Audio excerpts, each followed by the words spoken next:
ಸ್ನೇಹಿತರೆ ನಮಸ್ತೆ. ನಾನು ಈಗ ಲೈವ್ಗೆ ಬರೋಕ್ಕೆ ಏನು ಕಾರಣ ಅಂತಂದರೆ, ಈ ಬೀದಿ ನಾಯಿಗಳಿಗೆ ಏನು ಜಡ್ಜ್ಮೆಂಟ್ ಆಯಿತು, ಸೊ ಆ ಜಡ್ಜ್ಮೆಂಟ್ ವಿಷಯ ಮಾತಾಡೋಕ್ಕೆ ನಾನು ಈಗ ಲೈವ್ಗೆ ಬಂದಿರೋದು. ನೀವೆಲ್ಲ ಕೇಳ್ಬೋದು, ಏನಪ್ಪ ಇದು ಲಕ್ಷ್ಮಿ ಮೇಡಮ್ ಈ ಥರ ಏನೋ ಹಾಕ್ಕೊಂಡಿದ್ದಾರೆ ಮಕ್ಕದ ಮೇಲೆ, ಏನಿದು ಇಲ್ಲೆಲ್ಲ ಮೈ ಮೇಲೆಲ್ಲ ಹಾಕ್ಕೊಂಡಿದ್ದಾರೆ. ಆ್ಯಕ್ಚುಲಿ ನಾನು ರಿಯಲ್ ಆಗಿ ಟ್ಯಾಟೋ ಹಾಕ್ಕೋತಾ ಇದ್ದೀನಿ, ಇಲ್ಲೇ ಹಾಕ್ಕೋತಾ ಇದ್ದೀನಿ, ಫೇಸ್ ಮೇಲೂ ಹಾಕ್ಕೋತಾ ಇದ್ದೀನಿ, ಫುಲ್ಲು ಟ್ಯಾಟೋ ಹಾಕ್ಸ್ಕೋತಾ ಇದ್ದೀನಿ.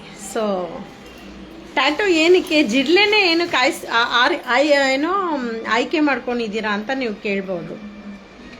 ಈಗೇನು ನಮ್ಮ ಸುಪ್ರೀಂ ಕೋರ್ಟಲ್ಲಿ ಜಡ್ಜ್ಗಳಾದಂಥ 3 ಬೆಂಚಲ್ಲಿ ಒಬ್ಬರು ಸೂರ್ಯಕಾಂತ್ ಅಂತ ಜಡ್ಜ್ ಅವರು ಏನು ಹೇಳಿದ್ದಾರೆ, ಒಂದು ಬೀದಿ ನಾಯಿ ಒಂದು ವಿಷಯ, ಅದು ಆ ವಿಷಯಕ್ಕೆ ಸಂಬಂಧಪಡುತ್ತೆ. ಈ ಜಿರ್ಲೆ ಅಂದರೆ ಇಂಗ್ಲೀಷಲ್ಲಿ ಕಾಕ್ರೋಚ್ ಅಂತ ಹೇಳ್ತಾರೆ. ಸೊ ನಾನು ಮೊದಲನೇದು ಹೇಳಕ್ಕೆ ಇಷ್ಟಪಡ್ತೀನಿ, ಕೆಲವೊಂದು ಮಾತುಗಳು ನೋರ್ ಮಾಟ ಪ್ಯಾಡ್ ಮೂಟ. ಸೊ ಸುಮಾರು ಸತಿ ನಾನು ಹೇಳ್ತಾ ಇರ್ತೀನಿ ಈ ವಿಷಯ. ಕೆಲವೊಂದು ಕಡೆ ಒಂದು ಬೀದಿ ನಾಯಿಗಳಿಗೆ ಏನಾಗಿದೆ ಅಂತಂದರೆ, ಈಗ ಸುಪ್ರೀಂ ಕೋರ್ಟಲ್ಲಿ ಏನು ವಿಷಯ ಅಂತ ಅಂದರೆ, ಒಂದು BBMPಯಲ್ಲಿ ನಾಯಿಗಳನ್ನ ರೀಲೊಕೇಟ್ ಮಾಡಂಗಿಲ್ಲ. ಎರಡನೇದು, ಬೀದಿ ನಾಯಿಗೆ ಊಟ ಹಾಕೋರಿಗೆ ಯಾರು ತೊಂದರೆ ಕೊಡೋಂಗಿಲ್ಲ. ಬೀದಿ ನಾಯಿಗೆ ಊಟ ಹಾಕಬಹುದು ಅಂತ ಸುಪ್ರೀಂ ಕೋರ್ಟ್ ಹೇಳಿದೆ. ಸುಮಾರು ಜನ ಹೇಳ್ತಾ ಇದ್ದಾರೆ ಸುಪ್ರೀಂ ಕೋರ್ಟಲ್ಲಿ ಊಟ ಹಾಕೋದು ಹೇಳಿದ್ದಾರೆ, ಪೇಪರಲ್ಲಿ ಬಂದಿದೆ, ನ್ಯೂಸಲ್ಲಿ ಬಂದಿದೆ ಅಂತ. ಸುಳ್ಳು. ಈ ಪೇಪರ್ನವರು ಕ್ಲಾರಿಟಿ ಪೂರ್ತಿ ಅವ್ರಿಗೆ ವಿಷಯ ಗೊತ್ತಿಲ್ಲ, ಮತ್ತೆ ನ್ಯೂಸ್ ಚಾನಲ್ ಅವ್ರಿಗೂ ಪೂರ್ತಿ ವಿಷಯ ಗೊತ್ತಿಲ್ಲ. ಅವ್ರಿಗೆ ವಿಷಯ ಎಷ್ಟು ತಿಳಿದಿದೆಯೋ ಅಷ್ಟು ಮಾತ್ರ ಹಾಕಿದ್ದಾರೆ. ಸೊ ಅದೆಲ್ಲ ತಪ್ಪು. ಈ ಚಾನಲ್ ಅವರು ಆಗಲಿ, ಪೇಪರ್ ಅವರು ಆಗಲಿ, ಅವ್ರು ಏನು ಬರೆದಿದ್ದಾರಲ್ಲ ಅದೆಲ್ಲ ತಪ್ಪು, ಸುಳ್ಳು. ಇದು ವಿಷಯ ಇಷ್ಟೇ. ನೀವು ಗೂಗಲಲ್ಲಿ ಹೋಗಿ ಸರ್ಚ್ ಮಾಡಿ, ಗೂಗಲಲ್ಲಿ ಸರ್ಚ್ ಮಾಡಿ, ಅದರಲ್ಲಿ ಯಾರು ಸುಳ್ಳು ಕನ್ಫರ್ಮೇಷನ್ಸು ಜಡ್ಜ್ಮೆಂಟಲ್ಲಿ ಹಿಂಗಾಗಿದೆ ಹಂಗಾಗಿದೆ ಅಂತ ಸುಳ್ಳು ಯಾರು ಕೊಡೋಕ್ಕೆ ಸಾಧ್ಯ ಇಲ್ಲ. ಸೊ ಹಂಗಾಗಿ ನಾನು ಏನು ಹೇಳ್ತೀನಿ ಅಂದರೆ, ಬೀದಿ ನಾಯಿಗೆ ಊಟ ಹಾಕಬಹುದು, ಅದಕ್ಕೆ ಯಾರಾದರೂ ತೊಂದರೆ ಕೊಟ್ಟರೆ FIR ಮಾಡಬೇಕು. ಎರಡನೇದು, ಸಂತಾನಹರಣ ಚಿಕಿತ್ಸೆ ಅಂದರೆ ABC ಬರ್ತ್ ಕಂಟ್ರೋಲ್, ಅದನ್ನ ಮಾಡಿ ಅದೇ ಜಾಗದಲ್ಲಿ ಏನು ನಾಯಿಗಳನ್ನ ತಗೊಂಡಿರ್ತಾರೋ ಅದೇ ಜಾಗದಲ್ಲೇ ನಾಯಿಗಳನ್ನ ಬಿಡಬೇಕು. ಎರಡನೇದು ಬಂದ್ಬಿಟ್ಟು, ಸಂತಾನಹರಣ ಚಿಕಿತ್ಸೆ ಮಾಡುವಾಗ ಅದಕ್ಕೆ ಬೇಕಾದಂಥ ವ್ಯಾಕ್ಸಿನೇಷನ್ ಲಸಿಕೆಗಳು ಅದನ್ನೆಲ್ಲ ಪೂರ್ತಿಯಾಗಿ ಸಂಪೂರ್ಣವಾಗಿ ಕೊಡಬೇಕು ಅಂತ ಅದು ವಾಡಿಕೆಯಲ್ಲಿ, ಅದು ಸುಪ್ರೀಂ ಕೋರ್ಟ್ ಜಡ್ಜ್ಗಳು ಹೇಳಿದ್ದಾರೆ. ಏನು ಈ 3 ಬೆಂಚ್ ಅವರು ಏನೇನು ಹೇಳಿದ್ದಾರೆ ಅಂದರೆ, ಈಗ ರೇಬಿಸ್ ಅನ್ನೋ ನಾಯಿ, ಅದಕ್ಕೆ ಕಾಯಿಲೆ, ಅದು ವಾಸಿ ಮಾಡದೇ ಇರತಕ್ಕಂಥ ಕಾಯಿಲೆ ಅದು. ಸೊ ಆ ಕಾಯಿಲೆನ ಕನ್ಫರ್ಮ್ ಆಯಿತು ಅಂದರೆ ವೆಟರ್ನರಿ ಡಾಕ್ಟರ್ಸು, ಸೊ ಈವನ್ BBMPಗೂ ಇದು ಅಧಿಕಾರ ಇಲ್ಲ ಕೊಲ್ಲೋದಿಕ್ಕೆ. ಯಾರಾದರೂ ಕೊಲ್ಬೋದು ಅಂತ ಅಂದರೆ ಅದು ಮಹಾ ಅಪರಾಧ, ಸೆಕ್ಷನ್ 320 323 ಪ್ರಕಾರ, FIR 420 ಪ್ರಕಾರ, 421 422 ಇದ್ರ ಪ್ರಕಾರ ನಿಮ್ಮ ಮೇಲೆ FIR ದಾಖಲಾಗುತ್ತೆ. ನಾಯಿಗಳನ್ನ ಯಾವುದೇ ರೀತಿಯಾದ ನಾಯಿಗಳನ್ನು ಸಾಯಿಸಂತಿಲ್ಲ. ಅದು ರೇಬಿಸೇ ಆಗಿರ್ಬೇಕು, ಸಿಡಿನೇ ಆಗಿರಬೇಕು, ಪಾರ್ವನೇ ಆಗಿರಬಹುದು, ಯಾವುದೇ ರೀತಿಯಾದಂಥ ನಾಯಿಗಳನ್ನು, ಯಾವುದೇ ಒಂದು ನಾಯಿಗಳನ್ನು ಸಾಯಿಸಂಥದ್ದು ಎಲ್ಲೂ ನಿಮಗೆ ಸುಪ್ರೀಂ ಕೋರ್ಟಲ್ಲಿ ಹೇಳಲಿಲ್ಲ. ತಪ್ಪು ತಿಳ್ಕೊಬೇಡಿ.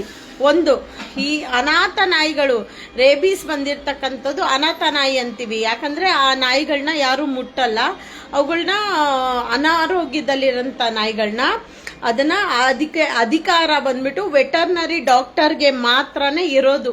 ಅಂದರೆ ವೆಟರ್ನರಿ ಡಾಕ್ಟರ್ಸ್ಗೆ ಅದರ ಅಧಿಕಾರ ಇರೋದು. ಅದು ಪರಿಶೀಲನೆ ಮಾಡಿ ಎಷ್ಟು ಟೆಸ್ಟ್ಗಳು ಮಾಡ್ತಾರೆ, ಅದರಲ್ಲಿ ವೆಟರ್ನರಿ ಟೆಸ್ಟ್ಗಳೆಲ್ಲ ಮಾಡಿದಾಗ ಅದಕ್ಕೆ ಅರ್ಹತೆ ಇರೋಂಥ ನಾಯಿಗಳನ್ನ ಮಾತ್ರನೇ ಅವರು ದಯಾಮರಣ ಮಾಡಬೇಕು ಅಂತ ಇರೋದು. ಸೊ ಯಾರಾದರೂ ನಾಯಿಗಳನ್ನ ಸಾಯಿಸಬೇಕು, ಸುಪ್ರೀಂ ಕೋರ್ಟಲ್ಲಿ ಹೇಳಿದ್ದಾರೆ, ಅಲ್ಲಿ ಹೇಳಿದ್ದಾರೆ, ಇಲ್ಲಿ ಹೇಳಿದ್ದಾರೆ ಅಂತ ಅಂದರೆ ಅದೆಲ್ಲ ಸುಳ್ಳು. ಎರಡನೇದು, ಸೊ ಇದು ರೇಬಿಸ್ ಕಾಯಿಲೆ ಕನ್ಫರ್ಮ್ ಆದ್ಮೇಲೆನೆ ಮಾತ್ರನೇ ಅದನ್ನ ನಾಯಿನ ಯೂಥಿನೈಸ್ ಮಾಡಕ್ಕೆ ಬರುತ್ತೆ, ಅಂದ್ರೆ ದಯಾ ಮರಣ. ಸೊ ಅದು ಎಲ್ಲರ ಕೈಲೂ ಇಲ್ಲ, BBMP ಕೈಯಲ್ಲೂ ಇಲ್ಲ ತಿಳ್ಕೊಳ್ಳಿ.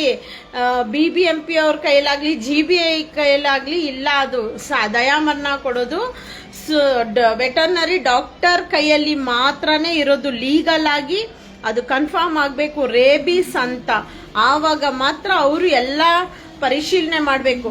ಎಲ್ಲ ರೀತಿ ವೆಟರ್ನರಿ ಟೆಸ್ಟ್ಗಳು ಮಾಡಿ ಅದರಲ್ಲಿ ಕನ್ಫರ್ಮ್ ಆದರೆ ಮಾತ್ರ ಅಂತ ನಾಯಿಗಳಿಗೆ ದಯಾಮರಣ ಕೊಡ್ತಾರೆ. ಎರಡನೇದು ಬಂದ್ಬಿಟ್ಟು ತುಂಬಾ ಅಗ್ರೆಸಿವ್ ನಾಯಿಗಳು. ತುಂಬಾ ಅಗ್ರೆಸಿವ್ ಅಂದ್ರೆ ಇವಾಗ ಒಂದೇ ಸಮ ಪ್ರಾಣನ ಬಲಿ ತೆಗಿಯುವಂತ ನಾಯಿಗಳು, ಅನಾರೋಗ್ಯದಲ್ಲಿ ಪ್ರಾಣನ ತೆಗಿಬೇಕು ಅನ್ನೋ ನಾಯಿಗಳು, ಅಂದ್ರೆ ಕ್ರೂರಿಯಾಗಿರೋಂಥ ನಾಯಿಗಳನ್ನ ವೆಟರ್ನರಿ ಡಾಕ್ಟರು ಕನ್ಫರ್ಮ್ ಮಾಡಿದ್ಮೇಲೆ, ಅಂದ್ರೆ ಯಾವ್ದ್ಯಾವ್ದು ವೆಟರ್ನರಿ ಡಾಕ್ಟರ್ ಅಲ್ಲ, ಗೌರ್ಮೆಂಟ್ ವೆಟರ್ನರಿ ಡಾಕ್ಟರ್ ಮಾತ್ರನೇ. ಇದು ತಲೆಯಲ್ಲಿ ಇಟ್ಕೊಳ್ಳಿ. ಮನೆ ಹತ್ರ ಇರೋಂಥ ಪ್ರೈವೇಟ್ ಡಾಕ್ಟ್ರು ವೆಟರ್ನರಿ ಡಾಕ್ಟ್ರು ಅಲ್ಲ.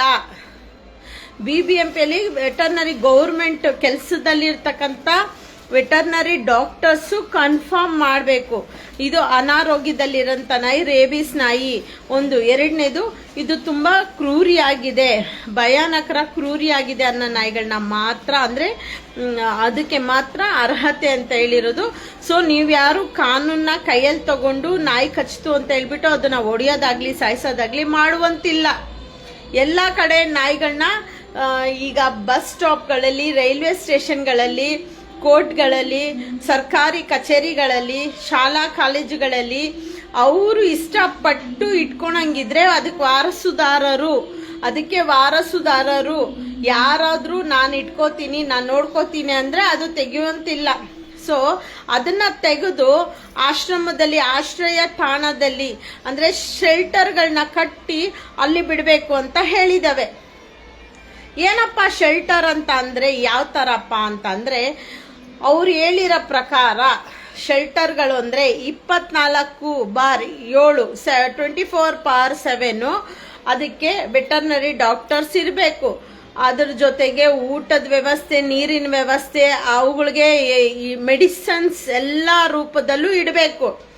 ಮತ್ತೆ ಅವುಗಳಿಗೆ ಬಿಸಿಲು, ಮಳೆ, ಗಾಳಿ ಬರೋಂಥ ಶೆಲ್ಟರ್ ಇರಬೇಕು. ಪ್ರತಿಯೊಂದೂ ಅಲ್ಲಿ ಅನುಕೂಲಕರವಾದ ಜಾಗದಲ್ಲಿ ಶೆಲ್ಟರ್ ಮಾಡಿ ಅವುಗಳನ್ನ ಈ ಬಸ್ ಸ್ಟಾಪು, ಏನೇನು ಗೌರ್ಮೆಂಟ್ ವೆಟರ್ನರಿ ಕಾಲೇಜು ಅಲ್ಲಿ ಇಲ್ಲಿಂದ ತೆಗ್ದಿರ್ತಾರೆ, ಅಂದ್ರೆ 4-5 ಜಾಗದಲ್ಲಿ ಮಾತ್ರನೇ ಅನ್ವಯಿಸೋದು. ಸೊ ಬೇರೆ ಕಡೆ ಎಲ್ಲ ನಾಯಿನ ತೆಗಿದ್ರೆ, ರೀಲೊಕೇಟ್ ಮಾಡಿದ್ರೆ ಸೆಕ್ಷನ್ 325 ಪ್ರಕಾರ, 323 ಪ್ರಕಾರ ಅದನ್ನ ರೀಲೊಕೇಟ್ ಮಾಡಿದ್ರೆ ಜೈಲು, 5 ವರ್ಷ ಜೈಲು, 5 ಲಕ್ಷ ಫೈನು. ಯಾವುದೇ ಕಾರಣಕ್ಕೂ ನಾಯಿಗಳನ್ನ ರೀಲೊಕೇಟ್ ಮಾಡುವಂತಿಲ್ಲ. ನೀವೇನಾದ್ರೂ ನಾಯಿಗಳನ್ನ ಸುಪ್ರೀಂ ಕೋರ್ಟ್ ಅವ್ರು ಹೇಳಿದ್ದಾರೆ ಅಂತ ಹೇಳ್ಬಿಟ್ಟು ನಾಯಿಗಳನ್ನ ರೀಲೊಕೇಟ್ ಮಾಡಿದ್ರೆ ನಿಮಗೆ 5 ವರ್ಷ ಜೈಲು, 5 ಲಕ್ಷ ಫೈನು. ಸೊ ಅದೊಂದು.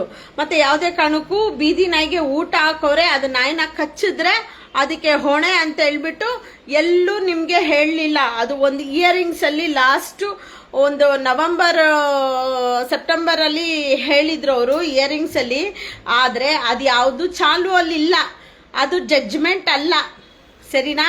ನಾಯಿ ಕಚ್ಚಿದ್ರೆ BBMP ಇಂದ 5,000 ರೂಪಾಯಿ ಅದು ನಿಮ್ಗೆ ಕರುಣೆಯಿಂದ ಕೊಡ್ತಾರೆ. ಅದು ಒಂದು ಮಾತಿದೆ. ಹಂಗಂತ ನಾಯಿ ಕಚ್ತು ಅಂತ ಹೇಳ್ಬಿಟ್ಟು ಸುಮ್ನೆ ಬಂದು ಇದ್ ಮಾಡಿದ್ರೆ ಆಗೋದಿಲ್ಲ, ಪರಿಶೀಲನೆ ಮಾಡ್ತಾರೆ. ಅದಕ್ಕೆ ಆದಂತ ಒಂದು ಪರಿಶೀಲನೆ ಮಾಡಿ ಜೈಲ್ಗೂ ಹಾಕ್ತಾರೆ. ನಾಯಿ ಮೇಲೆ ಸುಳ್ಳು ಕಚ್ಚಿದೆ ಅಂತ ಹೇಳಿದ್ರೆ ಅದೆಲ್ಲ ನಿನ್ನೆ ಜಡ್ಜ್ಮೆಂಟ್ ಅಲ್ಲಿ ಅನೌನ್ಸ್ ಮಾಡಿದ್ದಾರೆ. ಸುಮ್ಮನೆ ನಾಯಿಗಳನ್ನ ಕಚ್ಚಿದೆ ಅಂತ ಹೇಳಿ ಅದ್ರ ಮೇಲೆ ಅಪವಾದ ಹಾಕಿ ಅದನ್ನ ಕಚ್ಚಿದೆ ಅಂತ ಪ್ರೂವ್ ಮಾಡಿದ್ರೆ 5 ವರ್ಷ ಜೈಲು.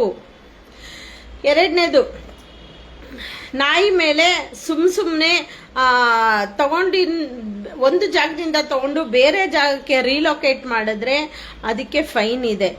ಮತ್ತೆ ಇನ್ನೊಂದು, ಯಾವಲ್ಲೂ ನಾಯಿಗೆ ಊಟ ಹಾಕಬಾರ್ದು ಅಂತ ಹೇಳಲಿಲ್ಲ. ಅವಿವೇಕಿಗಳು, ಈ ನ್ಯೂಸ್ ಚಾನೆಲ್ ಅವರು, ಈ ಪೇಪರ್ನವರು, ಅವ್ರಿಗೆಲ್ಲ ನ್ಯೂಸ್ಗಳು ಬೇಕಲ್ವಾ? ಜಾಸ್ತಿ ಡಾಗ್ ಹೇಟರ್ಸೇ ಇದ್ದಾರೆ ಭೂಮಿ ಮೇಲೆ. ಒಳ್ಳೆ ದಾನ ಧರ್ಮ ಮಾಡೋರು ಕಡಿಮೆ ಆಗ್ಬಿಟ್ಟಿದ್ದಾರೆ. ಹಂಗಾಗಿ ಅವರು ಜಾಸ್ತಿ ನೋಡೋದು ಯಾರು, ಡಾಗ್ ಏಟರ್ಸ್ ನೋಡ್ತಾರೆ. ಮಾಡಕ್ ಕೆಲಸ ಇರಲ್ವಲ್ಲ, ಕೂತ್ಕೊಂಡು ಅವ್ರಿಗೆ ಏನ್ ಕೆಲಸ ಇರುತ್ತೆ, ಮೊಬೈಲ್ ಒತ್ಕೊಂಡಿರ್ತಾರೆ, ಟಿವಿ ನೋಡ್ಕೊಂಡಿರ್ತಾರೆ, ಆನ್ಲೈನ್ಗಳಲ್ಲಿ ಆಟಗಳು ಆಡ್ಕೊಂಡಿರ್ತಾರೆ.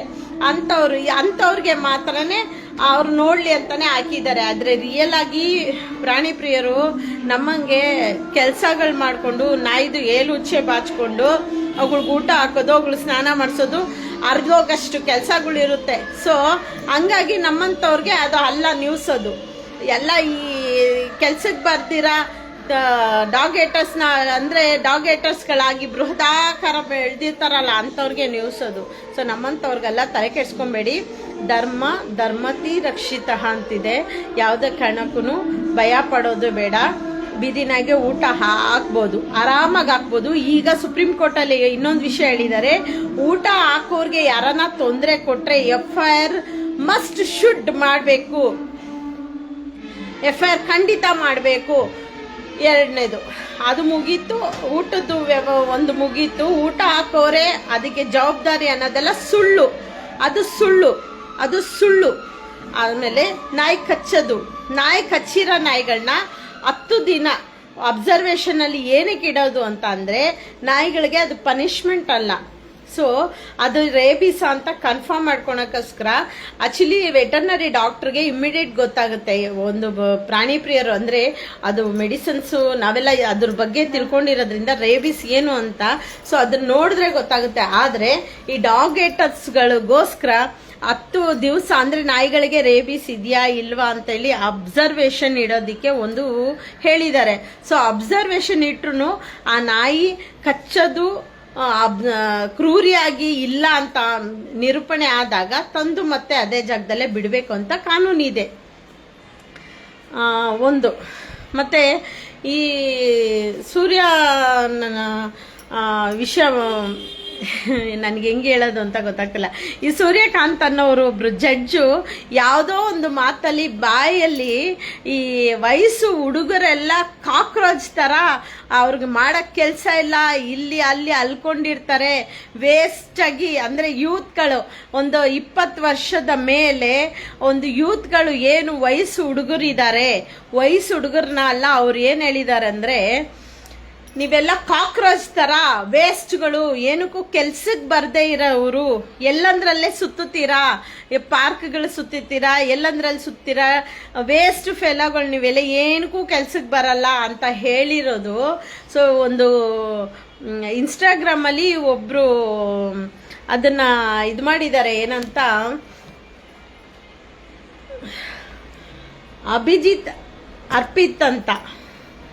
ಅರ್ಪಿತ್ ಮತ್ತೆ ಅಭಿಜಿತ್ ಅಂತ ಇಬ್ರು ಹುಡುಗರು ಇನ್ಸ್ಟಾಗ್ರಾಮ್ ಅಲ್ಲಿ ಏನು ಒಂದು ವಯಸ್ಸು ಹುಡುಗರು ಜಿನ್ಸಿ ಅಂತಾರೆ 1997ರಿಂದ 2012 ಒಳಗಡೆ ಹುಟ್ಟಿರ್ತಕ್ಕಂಥ ಒಂದು ಹುಡುಗರನ್ನ ಜೆನ್ಸಿ ಅಂತಾರೆ.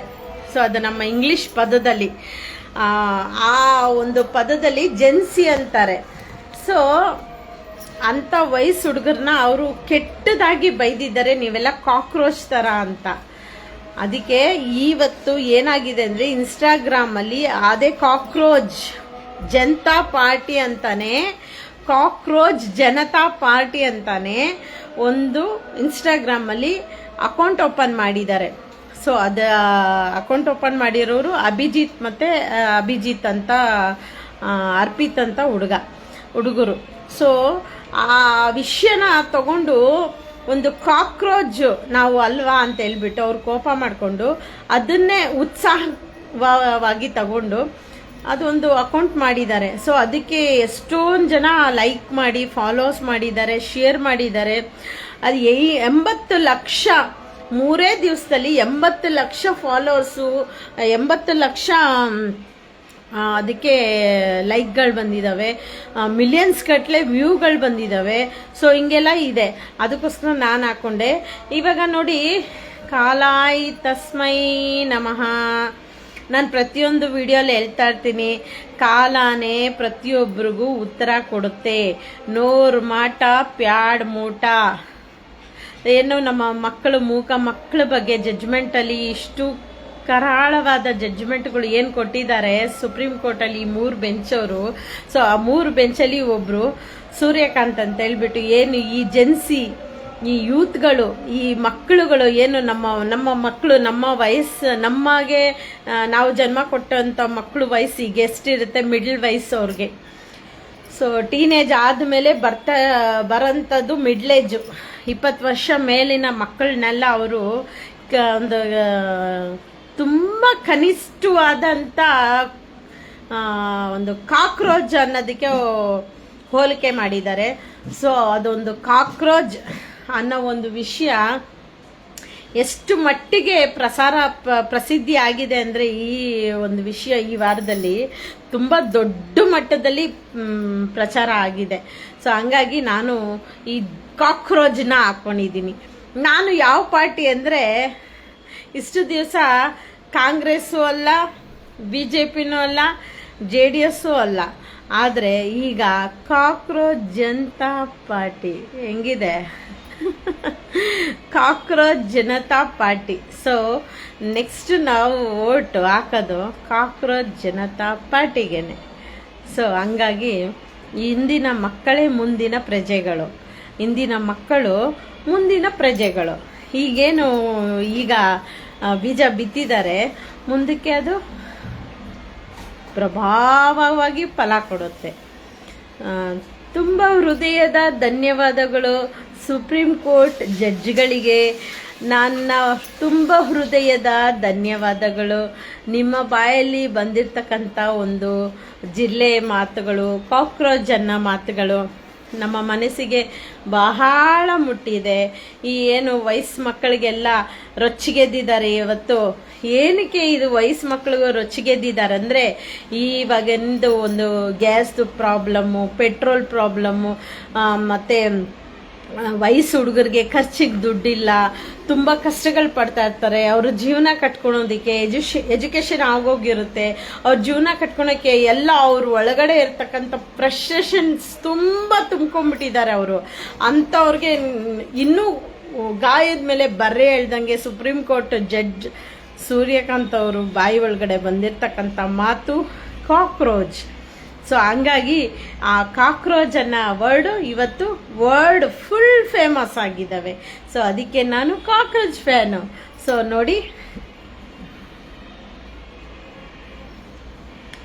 ಈ ರೀತಿ ನಮ್ದು ಯಾವುದು ಮತ ಯಾವುದಕ್ಕೆ ಹಾಕ್ತೀರಾ ಅಂದರೆ ನಾವು ಡೈರೆಕ್ಟಾಗಿ ಕಾಕ್ರೋಚ್. ಯಾಕಂದರೆ ಸುಪ್ರೀಂ ಕೋರ್ಟ್ ಜಡ್ಜ್ಗಳು ಹೇಳಿರೋದು ಕಾಕ್ರೋಚ್, ಅದಕ್ಕೋಸ್ಕರ ನಾವು ಅದಕ್ಕೆ ಆಡ್ತೀವಿ. ಈಗ ನಿಮಗೆ ಕ್ಲಾರಿಟಿ ಕೊಟ್ಟಿದ್ದೀನಿ. ಲಕ್ಷ್ಮಿ ಮೇಡಮ್ ನನಗೆ ಕ್ಲಾರಿಟಿ ಕೊಡಿ, ನಾಯಿಗಳ ಬಗ್ಗೆ ಏನು ತೀರ್ಪಾಗಿದೆ. ಇಲ್ಲೆಲ್ಲರೂ ನಾವು ಊಟ ಹಾಕ್ತಾಯಿದ್ರೆ ಪೇಪರ್ ನೋಡಿಲ್ವಾ, ನ್ಯೂಸ್ ನೋಡಿಲ್ವಾ ಅಂತ ಹೇಳ್ಬಿಟ್ಟು ಬಂದು ಮಾತಾಡಿಸ್ತಾರೆ. ಈಗ ಜಸ್ಟು ರೇವತಿ ಮೇಡಮ್ ಫೋನ್ ಮಾಡಿದರು, ಮೇಡಮ್ ನಾನು ಊಟ ಹಾಕ್ತಾಯಿದ್ದೆ, ಬಂದ್ಬಿಟ್ಟು ಪೇಪರ್ ನೋಡು, ಪೇಪರ್ಗಳು ನೋಡು, ಊಟ ಹಾಕ್ಬಾರ್ದು ಅಂತ ಹೇಳಿದ್ದಾರೆ. ಆಮೇಲೆ ಊಟ ಹಾಕ್ಬಾರ್ದು ಅಂತ ಹೇಳಿದ್ದಾರೆ, ನ್ಯೂಸಲ್ಲಿ ಹೇಳಿದ್ದಾರೆ ಅಂತೆಲ್ಲ ಹೇಳ್ದ. ಇಲ್ಲ ಸ್ನೇಹಿತರೆ, ಊಟ ಹಾಕ್ಬೋದು. ಊಟ ಮಾಡಿಸಿದ್ಮೇಲೆ ಆರಾಮಾಗಿ ಅವುಗಳು ಅದೇ ಜಾಗದಲ್ಲೇ ಮಲ್ಕೊಬೇಕು, ಊಟ ಮಾಡಬೇಕು, ನೆಮ್ಮದಿಯಾಗಿರಬೇಕು. ಯಾವುದೇ ರೀತಿಯಾದ ಅವುಗಳನ್ನ ರಿಲೊಕೇಟ್ ಮಾಡೋಂಗಿಲ್ಲ. ಇಷ್ಟೇ ಮ್ಯಾಟ್ರು. ಧನ್ಯವಾದಗಳು. ಇನ್ನೊಂದು ಸತಿ ಹೇಳ್ತಾ ಇದ್ದೀನಿ, ಕಾನೂನು ಯಾರು ಕೈಗೆ ತಗೊಂಬೇಡಿ. ಸುಪ್ರೀಂ ಕೋರ್ಟಲ್ಲಿ ಹೇಳಿದ್ದಾರೆ ದಯಾಮರಣ ಮಾಡಬೇಕು, ಕರುಣಾಮಯನ ಮರಣ ಮಾಡಬೇಕು ಅಂತೇಳ್ಬಿಟ್ಟು. ಅದು ನಿಮಗಲ್ಲ, ಪಬ್ಲಿಕ್ಗೆ ಅದು ಇನ್ನೂ ಕೈಗೆ ಕೊಟ್ಟಿಲ್ಲ, ಕೊಡೋದು ಇಲ್ಲ. ಅವಿವೇಕವಾಗಿ ನಾಯಿಗಳನ್ನ ನಾವು ಸಾಯಿಸ್ಬೋದು ಅಂತ ಹೇಳಿದ್ರೆ ನಿಮ್ಮ ಭ್ರಮೆಯಲ್ಲಿ ನೀವು ಬದುಕಬೇಕಷ್ಟೇ. ಯಾವುದೇ ಕಾರಣಕ್ಕೂ ಕಾನೂನು ಕೈಗೆ ತಗೊಳಂಗಿಲ್ಲ. ಅದು ಪ್ರಾಣಿಗಳಿಗೆ ಆಗಿರ್ಬೋದು, ಮನುಷ್ಯನಿಗೆ ಆಗಿರ್ಬೋದು. ಅದು ನಾಯಿ ವಿಷಯದಲ್ಲಿ ಯಾವುದೇ ರೀತಿಯಾದ ಕಾನೂನು ಇಲ್ಲ.